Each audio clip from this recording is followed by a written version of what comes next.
র্যাবের যে নতুন পোশাক, র্যাব আনসারের এবং পুলিশের, মানে হাস্যকরজনক পোশাক।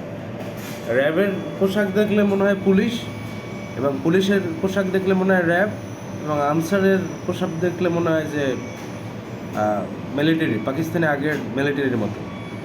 মানে অদ্ভুত টাইপের। র্যাবের একটা সম্মান কিন্তু আছে, র্যাবের যে একটা পরিচিতি বাংলাদেশে, এটা কিন্তু বহু বছর থেকেই তাদের একটা পোশাকের সাথে তাদের সাথে একটা পরিচিতি, আমাদের পরিচিতি, একটা ভয়ভীতি। মানে এখন র্যাবের যে পোশাক, এটা দেখলে মানে আমরা মানে আমরা বলবো মামা এই সাইডে যান, সরেন সরেন, এরকম একটা অবস্থা। মানে র্যাবের সাথে যায় না, এই পোশাকটা যায় না। এই জন্য আমরা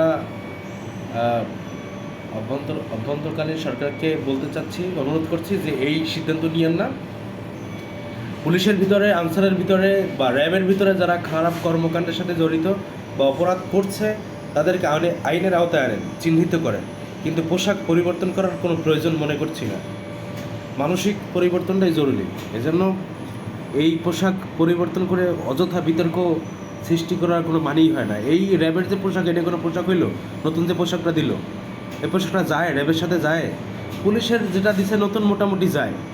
তারপরে একটা পরিচিতি আছে, নতুন পোশাকে আবার সবার সাধারণ মানুষের সাথে পরিচিতি হয়ে ওঠা, এটা একটা কিন্তু অনেক সময়ের ব্যাপার। এই জন্য এটা দরকার নাই, এই সংস্কারের দরকার নাই। আমরা গণ উত্থানে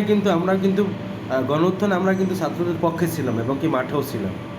এই জন্য আমরা অনেকেই এই বিষয়টা নিয়ে কথা বলছি যে এটা দরকার নাই, এই অযথা এই সংস্কার দরকার নাই, এটা কোনো প্রয়োজনই নাই। আর র্যাবের পোশাক দেখলে মনে হয় যে কী মনে হয়, মানে মনে হয় আমি প্রথম ভাবছি যে গ্রাম্য পুলিশ আছে না, আমি প্রথম ভাবছি যে গ্রাম্য পুলিশ মনে হয়, এটা যায় তাদের সাথে।